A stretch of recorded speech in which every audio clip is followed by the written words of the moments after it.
Hello, everybody, and welcome back to another exciting episode of the Great Philosophical Abyss. In episode 3, here I'll ask the question: would I give you a kidney? And we'll explore sort of what I think about that. And of course, there's going to be all kinds of various angles that I'll suggest we ought to approach this question from. And of course, I'll flip it around and ask you to ask yourself the same question: would you give me a kidney? Before I kind of go into the episode itself, wanted to mention, so I alluded to this in episode 0, how, when I talked about what the Great Philosophical Abyss amounts to, I mentioned that there wouldn't necessarily be any certain structure to it. A lot of the episodes would probably be shorter. Some would be very philosophical and thinky, and some not so much. And so, the first couple of episodes were very deep, if you will, very thinky, very heavy. And in some sense, I wanted to continue that same vein or same line of thought that I was proceeding with in some of those discussions. But what I found was that, it's very in depth. And while I wanted to answer next, the question of is there life after death, before I flesh that out, I had to figure out, what am I? What is it that's alive in the first place? And so that's a whole nother episode. And what does it even mean to know something? And, I got to flesh that out. So anyway, some of these deeper episodes, so to speak, they take a lot more time to, plan out and to produce, more or less. And so in view of that, rather than hold off on talking about some of the other, more shallow issues, so to speak, or not so deep issues, I still want to address those as they come up. And so, in view of that, I guess the whole point here is that there's not necessarily, again, going to be a kind of maintained thread, so to speak, of argumentation. Now, what I will do, right? So some of it, so like this episode, it's going to be on the shallow end of the pool, so to speak. So if we imagine a pool here, right, we have our deep end, 12 feet, and over here is the shallow kiddie area. We're going to be around here, whereas in episode, what was it? Last episode, episode 2, I had you questioning all space and time. We're arguably drowning over here in the deep end, right? So we're going to shift way over here, a little bit more, not so deep, however I should put that. You get the picture at this point. Having said that, though, I do plan on maybe offering playlists where you can, follow the deeper thread, so to speak, or line of thinking where it kind of is connected. And it's a much more, in-depth sort of process. And then alternatively, when you might feel like, not thinking so deep, but you still want your philosophical fix, so to speak, you can take a dive in the shallow end, so to speak, and I'll have a playlist for that. But anyway, I just wanted to mention that that's my thinking, and I wanted to be able to address things, that aren't so deep, that don't take this a long time to plan out. I want to be able to address those as they come up when they're really fresh in my mind, as is today's episode then. So again, I'm going to pose the question: would I give you a kidney? And what does this all come from? Well, it comes from a episode of King of the Hill that my son and I watched last night, called, what was the name of it? Dale Be Not Proud. So this is season 8, episode 14, if you're following along at home. My son and I, one thing it's kind of become a tradition, kind of, we go back and watch, older shows, go back and watch them, and the one we're on right now is King of the Hill. And so we're going through these anyway, and for whatever reason, what was his name? This not IndyCar. He's a drag racer, John Force, and he actually had a reality show series later with him and his daughters, who actually also became racers. They're racers as well. Anyway, in the episode, so if you're not familiar, one of the characters is named Dale, a very quirky character. Anyway, Hank and all the main characters, they're, I guess, infatuated with this race car driver, John Force, for whatever reason. And they convince Dale that he ought to, because John Force is in need of a kidney. So they convince Dale then to, offer up his kidney for John Force. And right away, my philosophical mind, I immediately pause it and I turn to Jack and I ask, Would you do this? Would you be willing to offer up a kidney for someone you cared about? And of course, it's very obvious or clear that, he would do it for an immediate family member, as I think most of us probably, maybe this is an assumption, I don't know. But it seems like a lot of us would be pretty willing maybe to at least consider it for immediate family members. But then, the issue then is like, um, at what point would we not consider it? Especially, if you really push it and think that perhaps someone's going, literally going to die if you don't offer a kidney. And, we seem to have a spare, or, I guess I'm not an expert, and I'll reiterate that throughout this episode, but it's not, from what I gather, necessarily been ascertained that both of our kidneys are necessary, right? Now, if one fails, then it's nice to have the second one, from what I understand, right? But we can function as people do. There are people that donate one of their kidneys. We can function on just one. So if you consider that we can still live, now it might dramatically affect our life and so on, but then this other person wouldn't if we don't offer a kidney. Should it matter who the other person is? So anyway, we start having these conversations, and so I literally paused the episode. This is like 5-10 minutes into the episode, and we start having these discussions, and he, so is immediately wanting to throw in his best friends as well. And of course, then I start talking about how, well, at your age, you don't necessarily know who truly are going to be your best friends, right? How many of us are still in communication with our best friends from, our childhood? Now, granted, that does happen, and maybe there's some for whom they're in contact with everyone they grew up with. But anyway, that changes, and so the whole idea is, you might be convinced, yes, this person matters to the point where you give a kidney, but then what if your view of that person changes, or they're not that much of a fixture in your life anymore at a certain point? Would you grow to regret that? And so he started pondering that as well. And so anyway, we finally push play and continue the episode. And the odd thing was that it ends up going to then Dale, the issue or question of whether Dale should donate his kidney for a random 10-year-old boy. My son is 10, which is, again, very, very ironic. And so it goes from someone that Dale is, admires, and then what ends up happening is John Force ends up not needing it, and when Dale's under. And so how did it work? Hank, who's like, well, how do you say it? The executor of his affairs while he's under, right? While Dale is under, Hank, has sort of the decision-making process, right, on behalf of Dale, and decides, okay, well, let's at least make use of it. And here's of this other 10-year-old that needs this kidney. So he approves of it and so on. And so then, it's sort of the evolution of the episode seemed to follow the natural progression of our own conversation, right? Where it went from, okay, you will, obviously I'd be willing to donate it for my son or for my wife or whoever. Um, to at what point, though, is it not the case that you do it at all, right? And I think that's the interesting sort of, for me, that's, how do you work that out? And for some people, as I found out in a little bit of research I did, this is actually a serious issue. It affects, kidney failure affects a significant portion of the population, from what I gather. Now, again, I watched this episode literally last night, so I am not an expert on any of this. I did look into more about the kidney and how that works, and it looked into the transplant process and so on. But again, don't take me to be an expert on anything I say and what follows.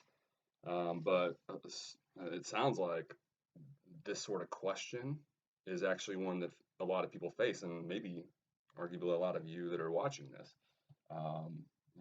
This sort of issue, and apparently, what was it? I have the number here somewhere. Uh,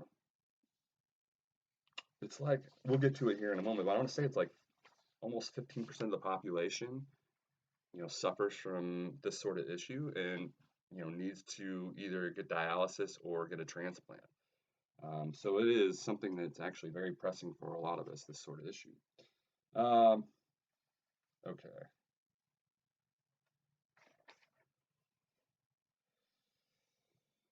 I thought sort of how I would proceed then in terms of the episode. So I gave you a little bit of background there for why I'm sort of addressing this and kind of the general issue we'll explore, Why is it we're okay, I guess, in some sense, or most of us seemingly would be okay with the people that matter most to us, but then most of us would be reluctant then for like a stranger.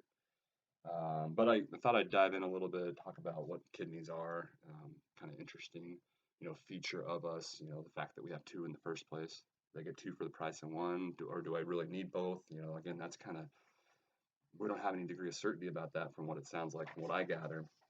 Um, I'll talk about a related experience I had, um, sort of related in the sense that recently had my appendix taken out. So the whole idea of going into our body and extracting an organ, that was something I thought a lot about just over 6 months ago. This happened to me, and so I'll talk a little bit about that. And I'll try to give the cases, more or less, why we ought to think of it being the case that I should give you a kidney, and also maybe some reasons to think, it'd be defensible to suggest that I shouldn't feel compelled or that I shouldn't, for whatever reason, give you a kidney. I'll get into so basically just a bit. I'll give you the pro and the cons, and then I'll take a side on the proverbial philosophical fence, um, suggesting what I ultimately would do. I did try to think about it, and who would I actually um, be willing to donate a kidney for? And I don't know that it's not something you could decide overnight like I tried to do in time for this episode, right? I would have to do a lot more serious thinking about it if it really comes to be an issue like it seems to be for so many people, right? If that becomes the case for me, I've got a lot more thinking to do, it sounds like. But anyway, so let's go ahead and talk a little bit about what kidneys are. Now, maybe again for some of you this is just already obvious, but I didn't necessarily know immediately, what the function of the kidneys was, and more or less, like a filtering process, right? So it filters junk in our bodies, and then sends it to our bladder, which then we release, right? The waste. It does other stuff too, but that's I would argue the most notable process that the kidney plays, or the most notable role. But it does do other stuff, and from what I gather in my limited research, the other stuff that the kidney does is what dialysis, which is one of the routes that people that suffer kidney failure have to, take. It's one of the things that can't do. This other stuff that the kidney does, like I think what was it, like regulating metabolism and so on in certain ways. Dialysis can't perform that function. So while it can help extend people's lives and that it can help do some of the kidney functionality, it can't do it all, and so it's not a perfect replacement by any means. Um, okay, so there's this idea of kidney failure, or there's this notion of kidney failure, and that I think that's important because what it is, it signals this idea that the kidneys are working at less than 15% of normal capacity, or what they normally, or how they normally should operate. Less than 15%, so pretty bad, right? They're not function. They're barely functioning at that point. And then you can distinguish between acute and chronic kidney disease. Okay, so acute. So the important point here for us, again, we're not going to dive into any of this in any degree of detail, but acute is like there's, from what I gather, again, some sort of circumstantial reason for the kidney failure, right? And you can sort of typically fix it. Okay? Not always, but typically it's fixable. Whereas the chronic form of kidney disease, that is the result of a long-term process, and for the most part is then incurable. Right? You can only hope to try to mitigate, right, what it's doing to the person. Try to prolong, right, the ultimate failure then. And that's where then dialysis and ideally some sort of transplant, I guess, is not obviously one of the best options. That's where those options would come into play then.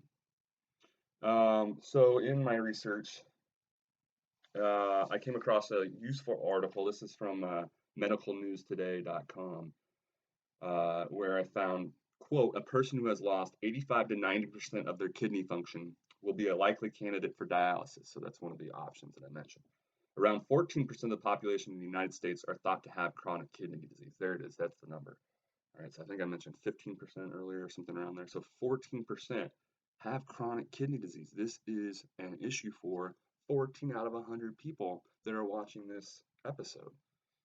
If there are 100 people watching this episode, you get the idea though. 14% of whoever's watching this episode statistically is going to have, face this sort of issue. So you could probably speak to these issues better than I can, right? So very applicable to a lot of people. So what are the main options? Again, it seems to be, from what I gather, dialysis and or then kidney transplant. Okay. So, and again, one of the issues with dialysis is it doesn't perform all, from what I gather, all of the processes, the functionality of the kidney.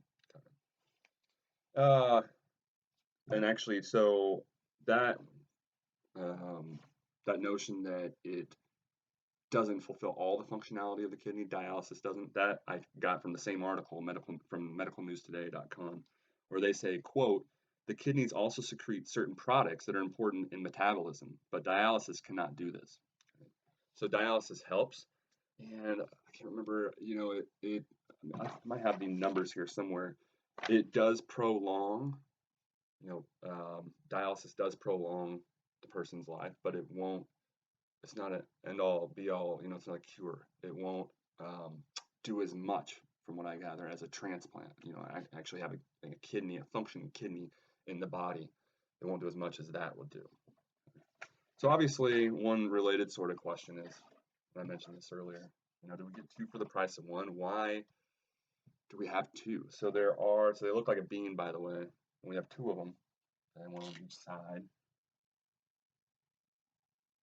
That's a terrible bean, and then they kind of hook up to our bladder, and then when you get rid of the waste that way, right? But just much like we have two eyes, two ears, we have two kidneys, okay? And naturally wonder why, especially since it does seem like we can survive and live with only one. Now, one of the issues would be, can we tell for sure in the first place, but is it going to be as good of a life, and will we live as long of a life on one? That's probably the issue for the people arguing against this sense of obligation to donate a kidney, right, or to offer one's kidney. But why do we have two in the first place? Why is it there? Why is the second one there? If we're able to at least survive on just one. Same sort of thing applies to the appendix, which a lot of us are probably familiar with. A lot of people have had appendicitis, where you then have to get an appendectomy, where the appendix gets so inflamed that it's liable to burst, in which case you have to operate, you have to go in and remove it, because it can result in death, because toxins get released into the body. But it's similar to the appendix in that, we're not sure if we actually need it. It doesn't seem like we do, because again, a lot of us, including myself, for the last just over 6 months, don't have one in us, which still makes me feel really weird thinking about, honestly. It's something I've given a lot of thought to, and I'll reiterate that here in a moment. But, just that idea of not having a piece of me in me anymore. It's a weird thought. Is it going to affect my life capacity? And how would I know that? It seems like intuitively, I want to say, I lean towards saying it must. Now how much? Who's to say? Or how would I ever say? But I lean toward, I guess, the camp that would say, if we have it in us, it must be there for a reason. It's doing something. For a long time, they thought the appendix was, sort of superfluous anymore, right? It doesn't serve any function for us biologically anymore, that it's kind of a leftover evolutionary, product of evolution that we haven't quite gotten rid of yet. And I think that, that might be true of a lot of things that are where we don't need them anymore. But recently, actually, they're starting to kind of change their tune about the appendix, as I learned when I had to research it more, and suggesting that, maybe actually it does serve a vital function. And again, it was like 6 months since I really looked into it, but it was something like, now they're positing that when you get ill, that the appendix releases good bacteria back into the system, because part of what happens when you aren't fully healthy is you don't have the requisite good bacteria within you. And so now some of the scientists are saying that the appendix, lo and behold, it does serve a purpose, it seems to. Maybe not a as vital purpose, which is why you can still survive without one, but maybe I won't fare as well when I do get sick, because I won't be able to flush out these better bacteria. If I understand, again, assuming I'm remembering all that and relaying it properly. But anyway, there's this interested related sort of issue of, why do we have, if we can survive with only one, why do we have the second one in the first place? And it definitely reminds me a lot of my experience with then the appendix, which is similar.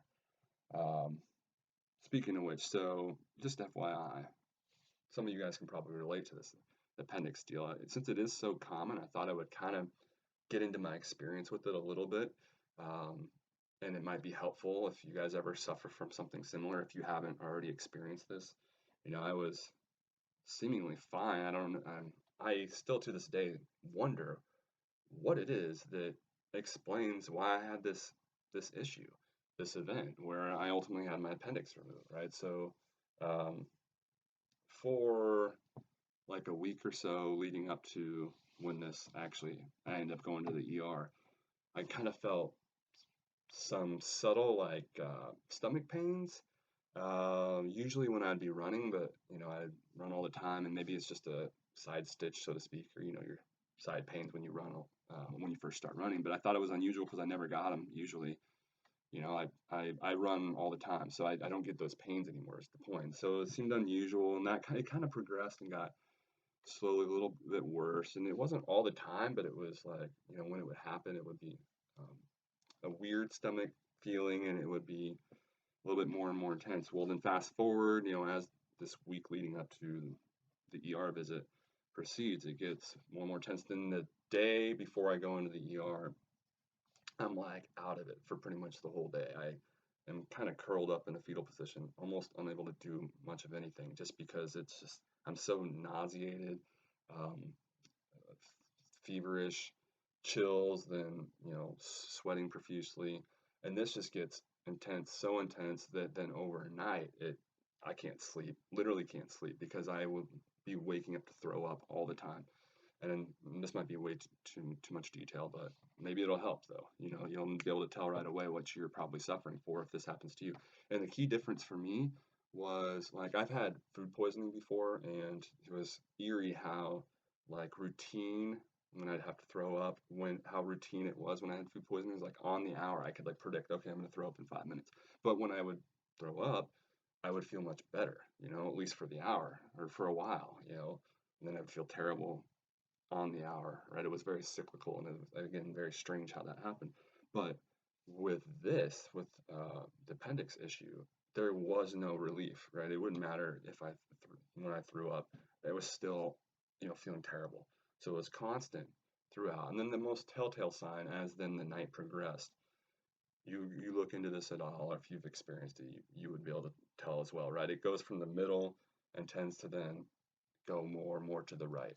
So that was the kind of telltale sign, because I was looking into it throughout the night. And I said, okay, I'm not wanting to go to the hospital, in fact, or take medicine or anything like that. This was the first time that I can remember, ever going to the ER. And actually, I had to go to the ER and get stitches here when I was an undergrad when playing basketball. Uh, split my head open and had to go in there, but not one to normally go in. I was like, I need to go in when this happened. So we go in. Sure enough, it's your appendix.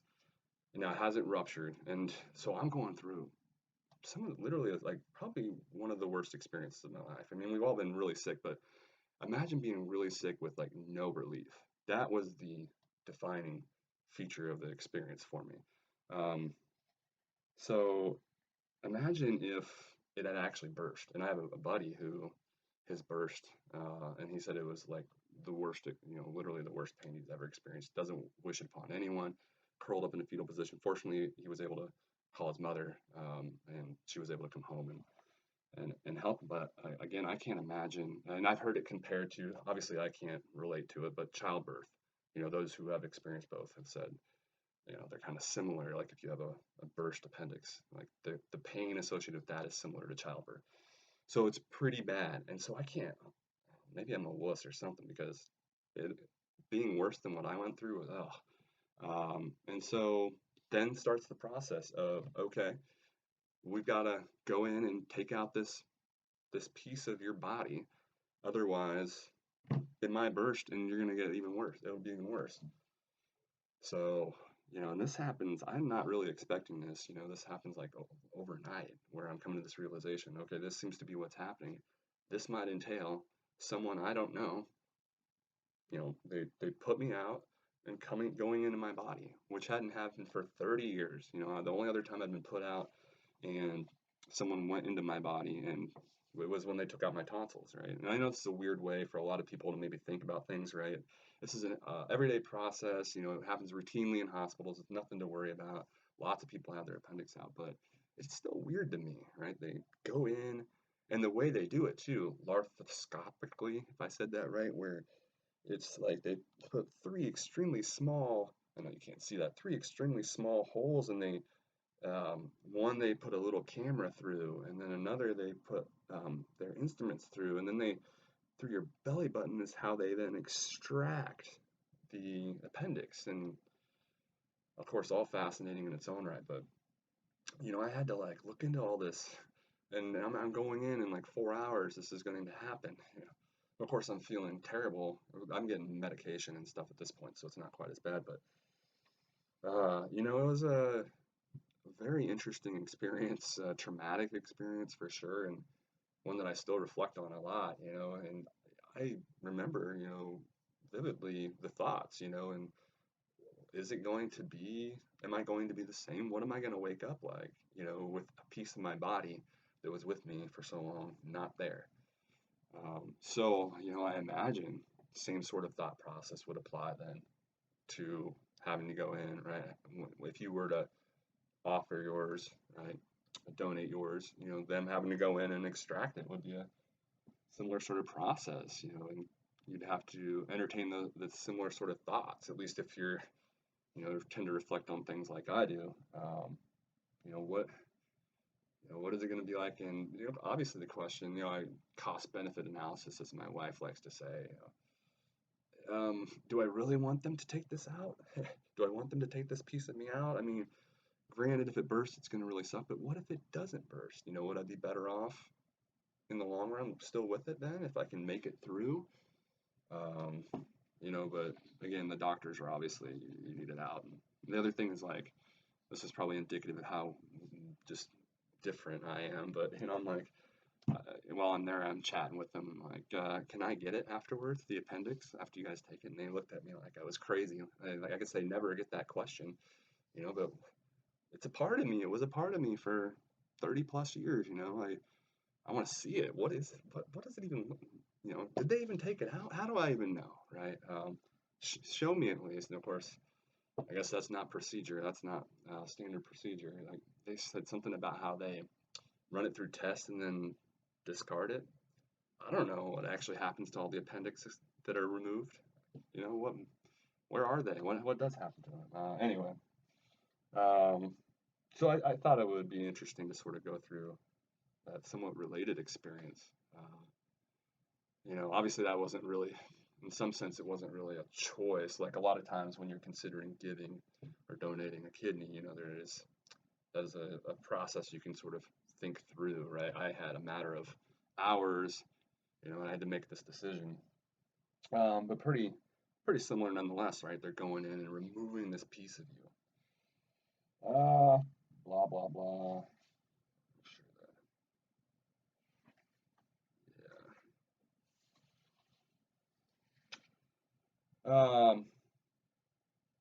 It was kind of interesting as well. I mentioned that, so my son, and we were watching this episode of King of the Hill, and that's kind of what got this whole thing going. Well, earlier in the day I had mentioned, when I was dropping off my kids at school, we had tend to have these interesting discussions sometimes, and somehow it came up, like how long do you expect to live or whatever. And this is actually something I thought of, and you're gonna think I'm crazy, but I said I expect to live to be 180, and why not? I'm healthy. I'm at least as healthy as I've ever been. I take that seriously now. If you're a healthy person, um, who eats well, you exercise your mind and body and so on and so forth. And given technological advances, why not think that you could live a long time? I mean, what is the record? 121 or something like that right now? We're already at 121. Why can't I be at 100, what the record is right now? And by the time I get there, who's to say I can't be? I know the numbers are against it, right? But why not? And why not think this way, right? Um, and who's to say as we get older, all of us that are alive right now, that again, with advancements, that's not going to just get steadily more, higher and higher.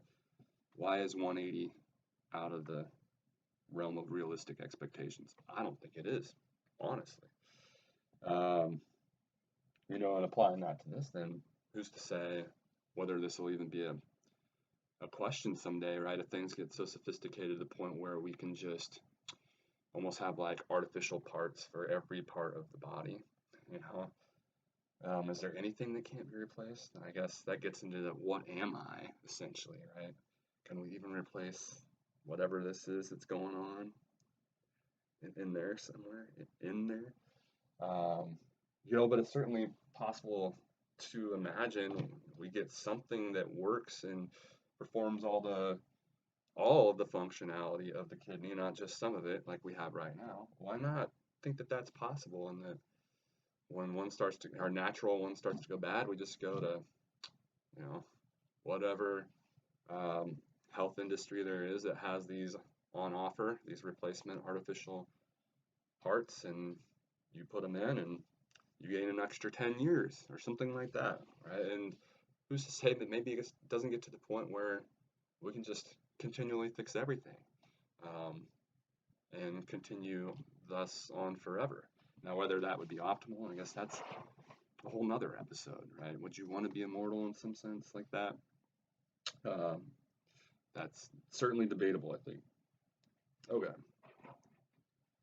So before I get off the fence and kind of say what I would do, again, I'm not sure. This is something that would require, I think, a lot of thought to really flesh out who and under what circumstances I would give a kidney to. I thought I would, I've already sort of hinted at some of this, right? But give reasons both for and against kind of giving a kidney, okay, to someone.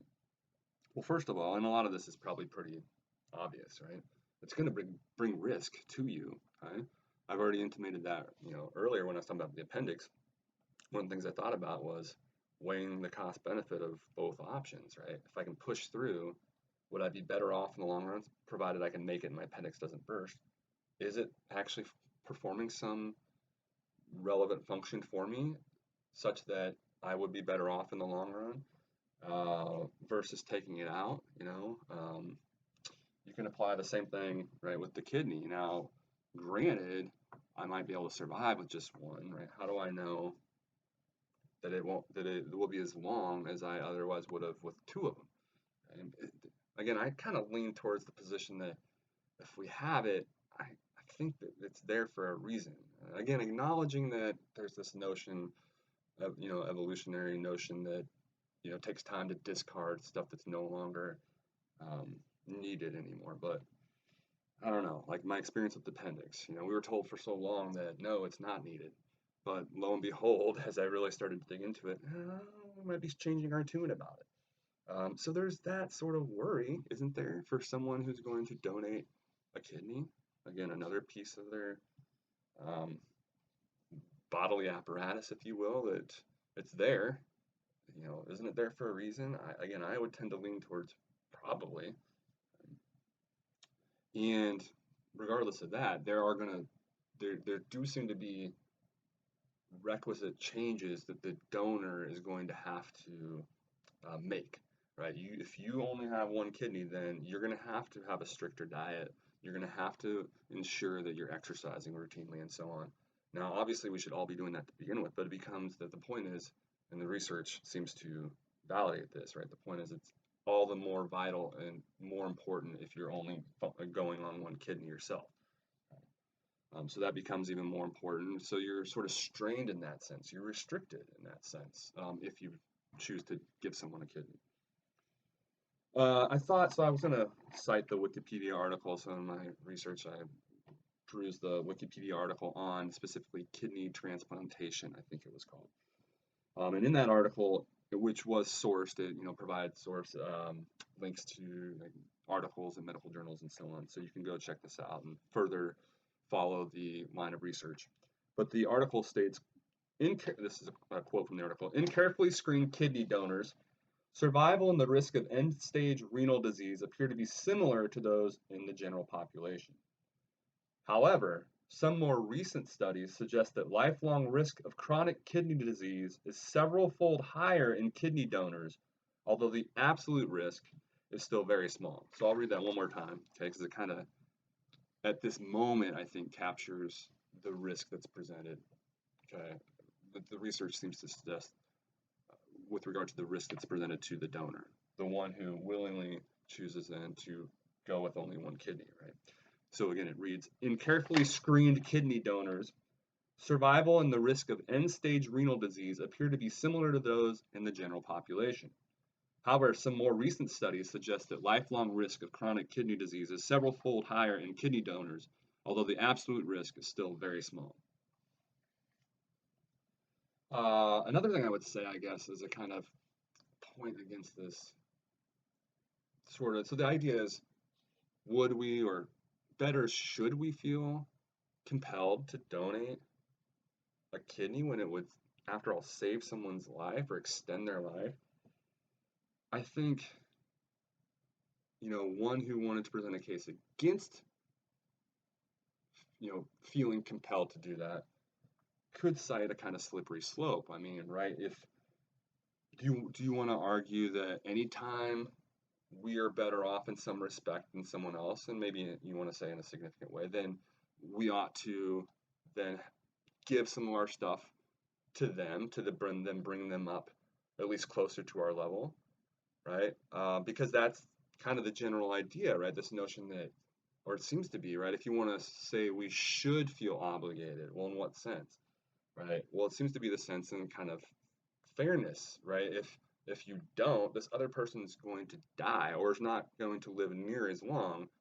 Whereas, right, if you do, you don't seem to be affected that bad, right? And they are significantly brought up then. Okay, so the argument would be, well, shouldn't you feel compelled to do that? Well, somebody could argue again, the slippery slope. Should I have to feel compelled to do that anytime that's at play? What if I have significantly more money, or significantly more intelligence, or significantly better looks, right? Do I have to then, anytime I look around and find somebody that's in need or doesn't have what I have, should I feel compelled then to, give some of what I have to them so as to bring them to a more equal status, so to speak? Again, that is, I think it's applicable here, right? In some sense, right? If it's something that can be brought up, and I think it is pertinent, right? It is a worry, especially the more moral you try to make this, right? Should you feel compelled to give a piece of your body when you can, in doing so, can still exist, and you allow someone else then to exist longer in doing so? Yeah, I don't know that it's necessarily as straightforward in that kind of, from that moral perspective, right? Like you ought to do it. You should feel compelled no matter what. Well, again, if you take that stance, then how would you, why don't you apply that across the board? Well, what about money then? What about people that are extremely well off? And maybe you would say, well, okay, fine. They should also have to then give a bunch of their money to someone else. But I think I do worry that if you are wanting takes that stance, again, I worry about the slippery slope. That where do you cut it off? At what point? Do we not have to stop worrying about making everyone equal? Again, that's one side. Right? But what about? And I kind of already alluded to, the case, some of the case for feeling like you should or would give one of your kidneys. Right? I mean, after all, the other person's going to die. Let's say they're going to die. How? It's a lot. I mean, it's very hard for me to say, no, sorry, like I'm not going to give you this. Like if you came to me and said I'm literally going to die, and I think this is where it gets really difficult for me. I mean, this seems to be the case, right? There are literally people out there that need kidneys, um, and yet here we are still existing with our two kidneys. Most of us, right? Myself included. Um, but if you can feel that moral tug, so to speak, right? I mean, if somebody is going to die or is going to live 20 years less, if they don't get my kidney, and so far as we can tell, I'm only going to be possibly live 2 years less myself. Again, how do you ascertain that? That's part of the tricky nature of this, but shouldn't I feel obligated to help here? Um, And there are obvious benefits to the people that receive the kidney then, right? It is doing something beneficial to them. Again, from the Wikipedia article, this is a quote: the typical patient will live 10 to 15 years longer with a kidney transplant than if kept on dialysis. So it's actually extending, again, on average, the person's life 10 to 15 years. The increase, this is the same quote continued, the increase in longevity is greater for younger patients, but even 75-year-old recipients, the oldest group for which there is data, gain an average 4 more years of life. Okay? So again, the idea is if there isn't a discernible significant negative associated with me only having one, shouldn't I feel compelled in some sense? Never mind if it's my own son or my brother-in-law, or someone in my community or someone in my country. What if it's a complete stranger? Shouldn't I feel compelled if I'm going to extend their life on average 10 to 15 years? And by the way, um, I try to go back and find where I saw this, but I'm pretty sure I saw somewhere, how long do people, so on average they live 10 to 15 years longer if they get this transplant, right, if they get this kidney from someone else. And someone, I want to say it was 45 years, and I don't know if he or she's still alive, I want to say it was 45 years, right, that they were living with the transplanted kidney. So it does extend, right? There's no denying that it helps the person that it's given to. That's why it's done. Yet we're all, again, not lining up to donate ours. Right? So again, a lot of it comes down to me.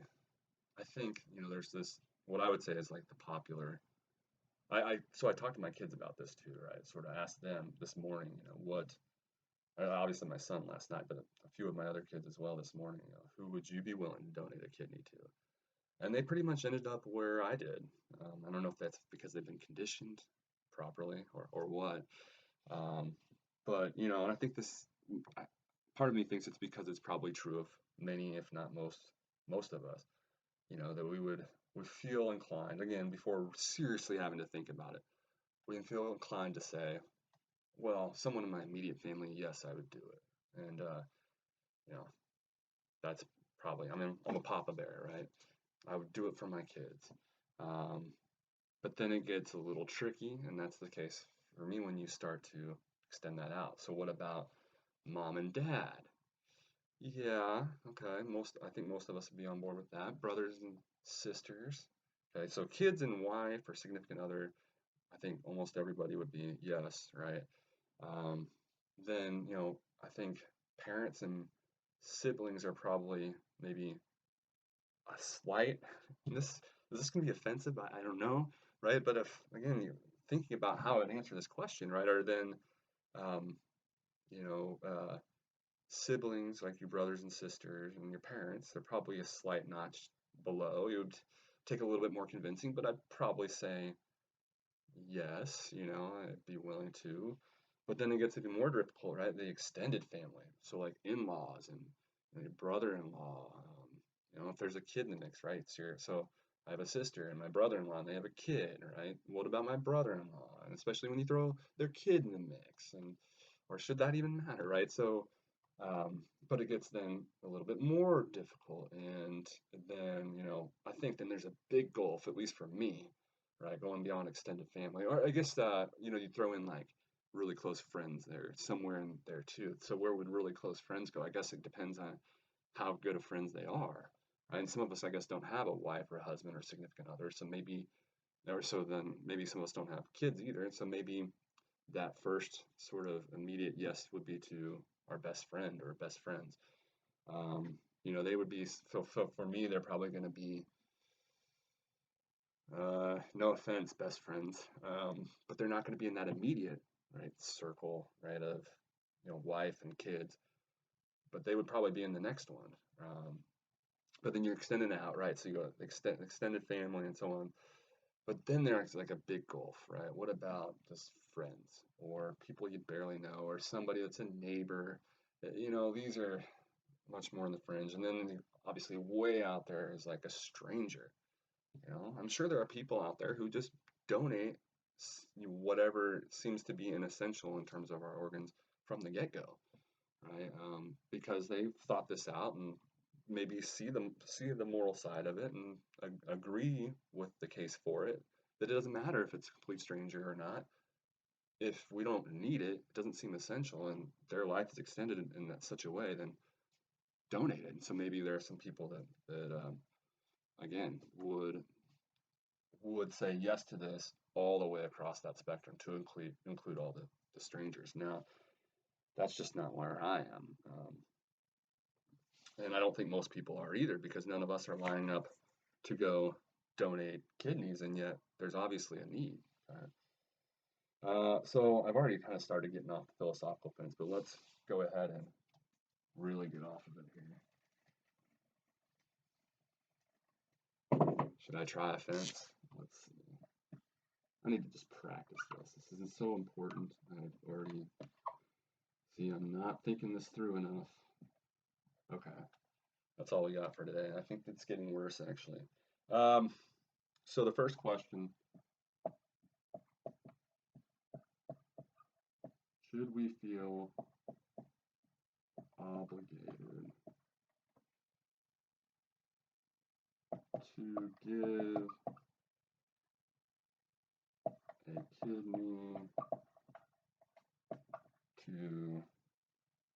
to someone who needs one?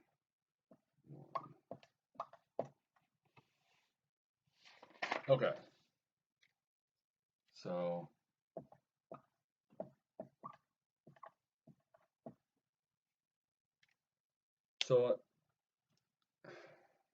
this is kind of the broad, more general question, right? So should we feel obligated to give a kidney to someone who needs one?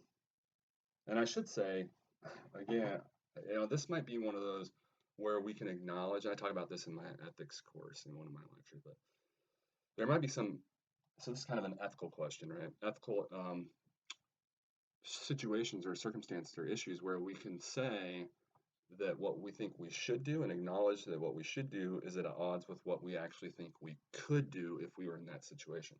So it might be the case that I've thought through it morally, and I agree. It does seem like in theory we should. Right? I can't give you a good moral reason why we shouldn't. That we should give a complete stranger a kidney, but then nevertheless concede. I actually, obviously am not, and I couldn't bring myself to it because I'm too self-interested or whatever that case might be. So I think that's important here. We're asking, do we think we should? And so I want to bring up another, and I should have mentioned this a long time ago, right? But in addition, so I was basically talking through all this, right? We're talking about live donors, so people who are alive and donating one of their two kidneys, right? But then obviously there are when people die, right? Some of their organs are saved and then used as well in transplants. So I think that's applicable here because you can raise that question with respect to when we die as well, right? Should we? And I think for me that's a significant difference because my answer to this is, contingent on we're talking about when I'm dead or alive. Okay, so when I'm dead, I'm going to say,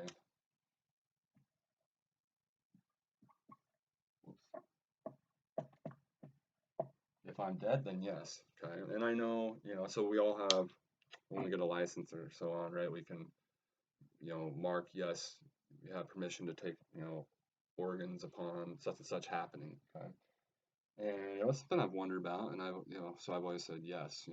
I don't see a reason why, when I'm not functioning or here or alive, of course that's a whole nother episode, right? Um, what does that amount to? But if I'm dead, right, and these organs can still help someone else, I don't see a good reason not to say yes. That we should feel morally obligated to then, you know, commit to allowing our organs to be used in such transplants upon death. Now I know, like, so the only, I guess, I haven't looked into this too much, to be honest, but what the only argument I guess I'm familiar with in terms of upon death not feeling compelled or obligated to donate one's organs would be on religious grounds. And in episode, what was that one, I got into why, even though I acknowledge believing in God in a very qualified way, I'm not religious. And so that's not going to be a good reason from my perspective. So again, from my perspective, taking a side of the fence, so to speak, right? If I'm dead, then my answer is yes. Okay.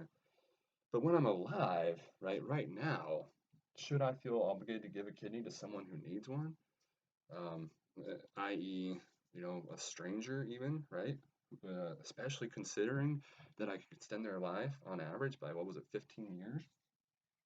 Well, I want to say, well, still no, right? Because of all the worries I got into, right, in terms of opening up, right, or then falling victim to the slippery slope, then we have to constantly go about worrying about, how all these senses in which others don't have things as good as us, because essentially that's kind of the argument, right? It's, look, you have it so much better than the stranger because you right now have a life expectancy of, let's say, 70 or 180, whereas they only have, 50. Why not? Let's say in theory it reduces your life by one. Why don't you go down to 69, right? And they go up to, then it dramatically helps them 65. Right? Well, again, my issue is, sure, I can see the point there, but then you open up that can of worms, right? Then you gotta, do you want to apply that across the board? And should everyone feel compelled all the time when that seems to be the case, where by sacrificing ourselves seemingly a little, but how do we even know? And that's part of the reason why I want to say no as well, is that we don't actually know how much this is hurting us. Okay? But still, should I always feel compelled to sacrifice? Let's say we knew this was the case, right? Sacrifice a small amount for myself to help someone else, even if it's in a great capacity. Should we always feel compelled to do that when that's the case? I think that's would create huge issues. I just only started getting into some of them. Like, what about doing that with respect to money and intelligence and emotional well-being? How would you even possibly bring that into effect with respect to all these various aspects of our lives? So again, that's a kind of philosophical worry of mine.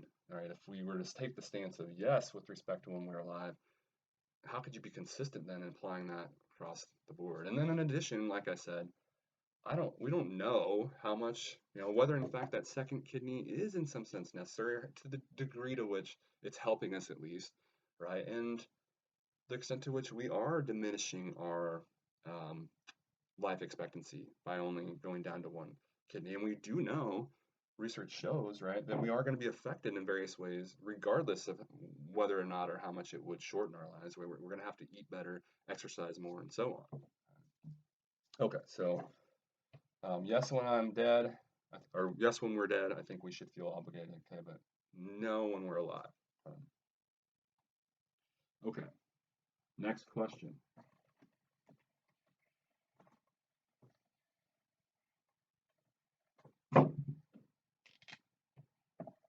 Would I actually the title of the episode, right? Would I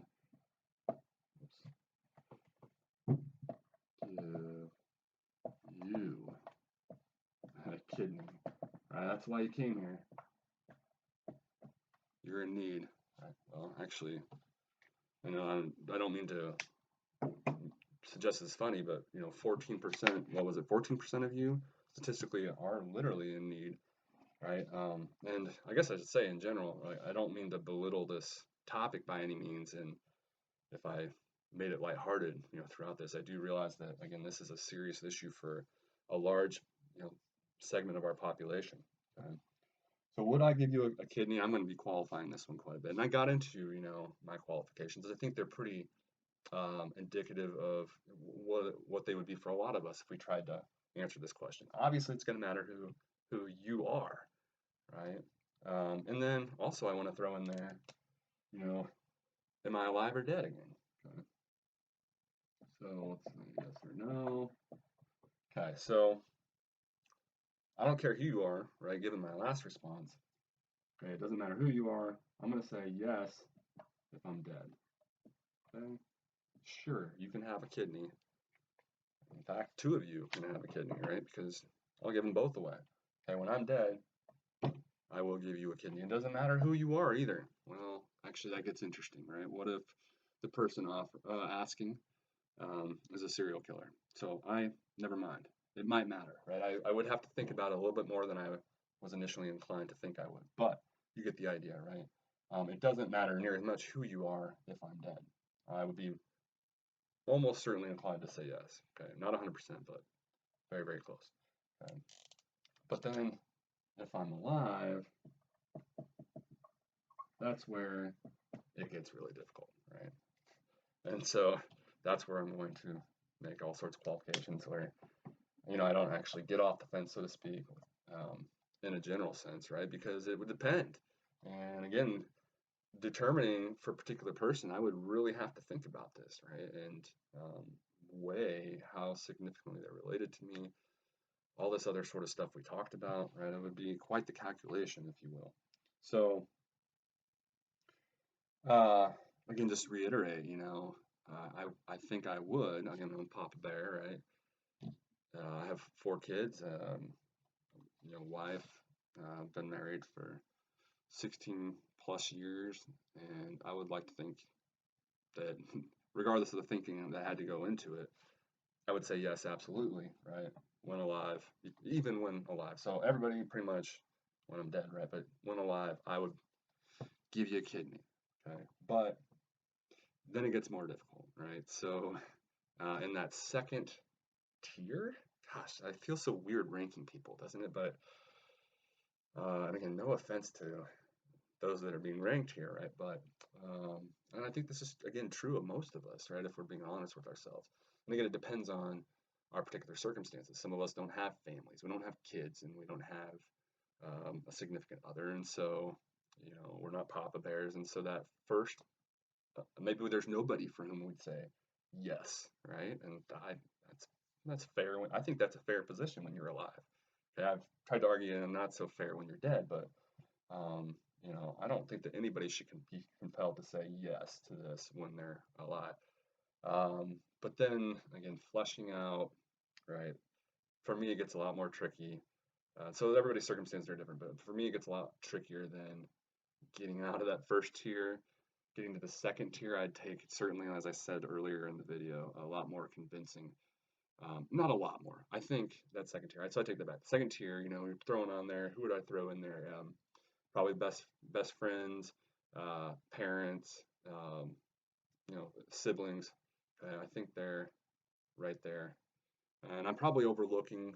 Don't criticize me too much if I forgot an obvious segment of the population here. But second tier would probably be parents, siblings, for me anyway. Parents and siblings, and the third tier, I hate saying that, would be like extended family. I think maybe in between the second and third would be like my sister's my nephew, right? So my sister's kid. And this feels really weird ranking all these people, but then I guess the upshot is it's very obvious for me. It seems like it wouldn't take a lot of convincing for all these initial tiers that I've talked about. But where it would really get tricky for me is like a regular friend, right? Let's say, and it would get really hard if you can imagine someone coming to you, right? And they're literally like, or you know because you're friends with them that they have these experiences. They're on dialysis, and they if they can find a kidney that would not be rejected by their body, that they could extend their life by 15 years. And you know this, you have firsthand experience of this. That would be hard to necessarily say no to that, right? But at the same time, if they're not like a really good friend, I would be taking into consideration a lot more, the other things that I talked about earlier. I don't really know how this is going to affect me, only having one versus two. And then a complete strangers. I certainly think, I think beyond friend, someone I know pretty well, then I'm going to start leaning towards personally right now. If I'm alive, right, it's only going to be a friend that's not on the best friend level. That's going to take some serious convincing, I think, for me personally. And then I'm going to give a hard no, probably. Again, not having really thought about this too much, just basically in a day, really. Watched the episode last night, right? But inclined to suggest I would give a hard no, right, to strangers and anybody that's beyond those initial tiers that I talked about. I think that's really it. So, I wanted to mention real quick that in my research, one of the things I came across, which was pretty cool, is like this idea of donation chain. So the way it works is like, so let's say this one person, right, needed a kidney, and then their best friend was willing to give them one of theirs, but they weren't compatible for whatever reason. Well, then the idea is, well, that's the exact same scenario is true for these other two best friends, and so the two pair up though, right? So the one best friend that's willing to, in this case, right, but doesn't match up. Well, he does match up, or she does match up with this other one, and then vice versa. And so they create these chains then where, in good faith, or you pay it forward is the idea.